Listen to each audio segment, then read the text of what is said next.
राज्य आहेत ती एक थीम थोडीशी घेतलेली दिसते। त्यामुळे काही राज्यांची नावं आली लगेचच आमच्या महाराष्ट्रातल्या विरोधी पक्षांनी आणि खासदारांनी त्या ठिकाणी बजेट न वाचता घोषणा दिल्या, बजेट न वाचता प्रतिक्रिया दिल्या।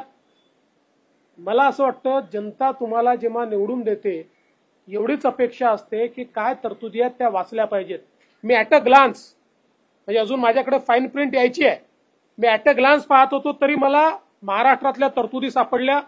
विदर्भ मराठवाड्यातल्या दुष्काळग्रस्त भागातील सिंचन प्रकल्पांना 600 कोटी, महाराष्ट्र ग्रामीण रस्ते सुधार योजना 400 कोटी, समावेशक कामासाठी इकॉनॉमिक क्लस्टर 466 कोटी, क्लायमेट रेझिलियंट ॲग्रिकल्चर 598 कोटी, महाराष्ट्र ॲग्री बिझनेस जो आपला प्रोजेक्ट आहे त्याला केंद्राचा हिस्सा 150 कोटी, MUTP 3 जो मुंबई करता महत्वाचा प्रकल्प आहे 908 कोटी, मुंबई मेट्रो याच्याकरता 1087 कोटी, दिल्ली मुंबई कॉरिडॉर 499 कोटी, MMR ग्रीन अर्बन मोबिलिटी 150 कोटी, नागपूर मेट्रो 683 कोटी, नाग नदी सुधार प्रकल्प 500 कोटी, पुणे मेट्रो 814 कोटी, मुळामुठा 690 कोटी।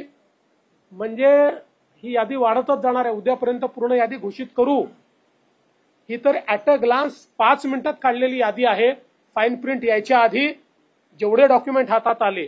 मला असं वाटतं की विनाकारण नरेटिव्ह तयार करण्याचा जो प्रयत्न होतो, महाराष्ट्राला काही मिळालं नाही हे तुमच्या समोर आहे। आणि रेल्वेच्या बजेटचे पैसे तर अजून सांगितलेलेच नाहीत आणि वेगवेगळ्या योजनांवर जे महाराष्ट्राला मिळालेले आहेत ते देखील अजून त्याचे फाईन प्रिंट माझ्या हाती यायचे आहेत। म्हणून विरोधकांना माझा सल्ला आहे, या ठिकाणी केवळ नरेटिव्ह करता राजकारण करू नका। आपल्या राज्याला काही मिळालं पाहिजे अशी भावना असेल तर त्याचा पाठपुरावा करा। मी दाव्याने सांगतो, माननीय मोदी साहेबांच्या अजेंड्यावर महाराष्ट्र प्राथमिकतेने आहे, म्हणून ॲट अ ग्लान्स एवढ्या तरतुदी मिळालेल्या आहेत आणि भरपूर पैसा महाराष्ट्राच्या विकासाला मिळणार आहे।